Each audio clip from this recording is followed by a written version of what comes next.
The Tshegofatsa Rona Welfare Centre in Kempton Park is a shelter for homeless women and children. And as the globe marks Mother's Day, it's not a celebratory one for every maternal guardian in the country. Katleho Sekhotho is at the centre to take a look at some of these struggles many mothers still face. Okay, let's go through some of the issues that the mothers there are dealing with, Katleho. A very good morning, Dudu. Indeed, a happy Mother's Day to all mothers across the nation and the world, really. It is a day that's meant to be a warm and a loving one for mothers who are caregivers and, anyone who considers themselves a mother of someone. And we are at this shelter, Tshegofatsa Rona Welfare Centre, which is a place of safety and stability, at least for a short while, for mothers who find themselves facing a number of social ills and find themselves in destitute positions and in need of help. And I do want to speak to one of the mothers who lives here, Tshepang, just to give us a brief outline of some of the challenges she's facing and what brought her here. Tshepang, thank you so much for speaking to us. Happy Mother's Day. It is one that should be honored. You should be honored on this day. How do you feel on this Mother's Day? Thank you for having me. Happy Mother's Day to all mothers out there. To me, it's a very jovial day. I'm very excited. I'm happy that I can now become a mother that's independent and I can celebrate without having been dictated on where to go, how to celebrate, and how to spend time with my kids.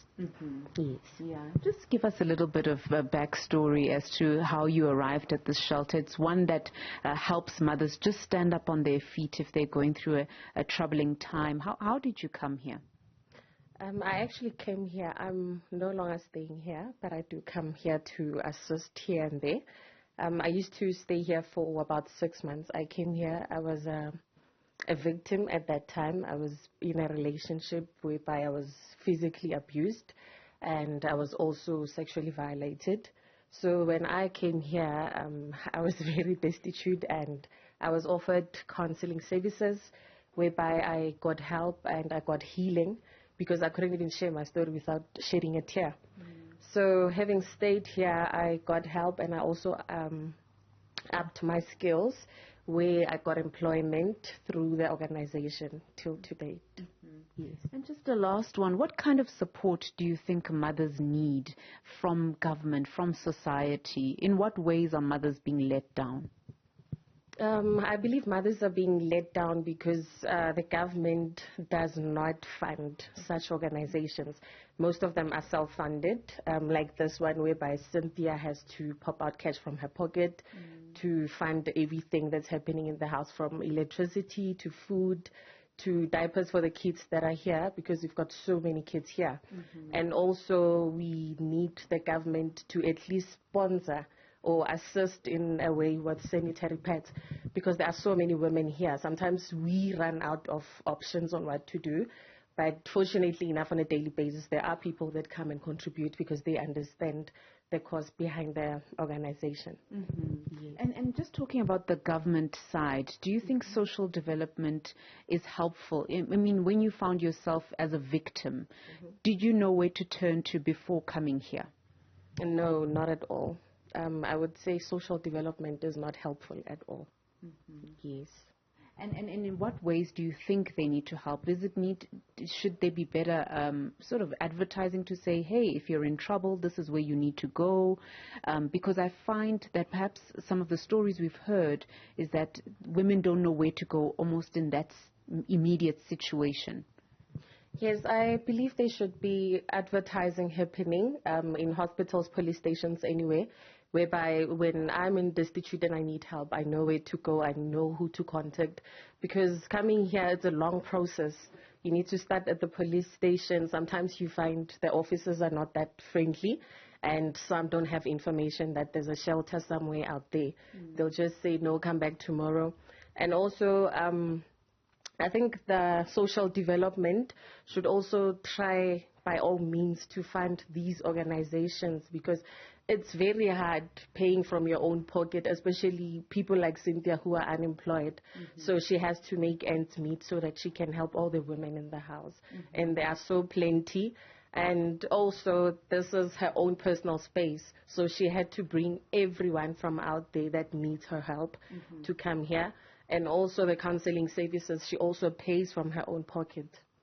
Yes. I just want to touch on that, Tshepang, about mental health issues as it relates to moms and the help they need. What does that look like, just supporting moms, especially maybe a new mom or someone who's facing some sort of social ills, just to help them stabilize mentally? Where does that help come from? Where should it be coming from? Well, I believe that's where social development should come in, yes, because at the moment we don't have a counselor. So if someone is in need and they need to talk to someone, we are not all trained. Well, I call myself the self-proclaimed counselor, but I'm not trained for that. So I believe social development should also make sure that these women acquire skills, yes, whereby they can be employable, and some, we've got passion to become social workers one day, and we just don't know where to turn to, especially when you're just getting into this place and you don't know what's happening. Yes. And just a broad one in terms of mothers everywhere. What message would you say or send or share with moms, things that you faced and you feel like, wow, we're in this together and this is how we should, face our challenges? First and foremost, I would say the red flags are always there. Just open your third eye. Just open your eyes, and the first red flag, just leave. Don't wait for the person to strike. Yes, your mental health is very important. Thank you so much for your time, Tshepang. Thank you. Dudu, you heard it there from Tshepang, who is no longer staying here, but did stay here for a period of about 6 months, living at the Tshegofatsa Rona Welfare Centre, and really having to, find ways to stabilize her life after a challenging time. And this is the story of so many of the women who live here, is that they come from sort of difficult situations, and they come here and they find a leg to stand on. And so as we mark and celebrate Mother's Day, it's places like this that perhaps that should be celebrated and just remembered for the effort they make in helping women and mothers. And it's not just for mothers, this place, it's also for abused children. And so, mothers are not separate from their children, and it's a place to say mothers, children, anyone who's facing these kinds of social problems, abusive relationships, financial instability, can really find a place to just find some sort of solitude before they are able to stand up on their feet again. Absolutely. Amazing work being done there. And also, as we celebrate Mother's Day, we should celebrate the aunts who also show up and show off.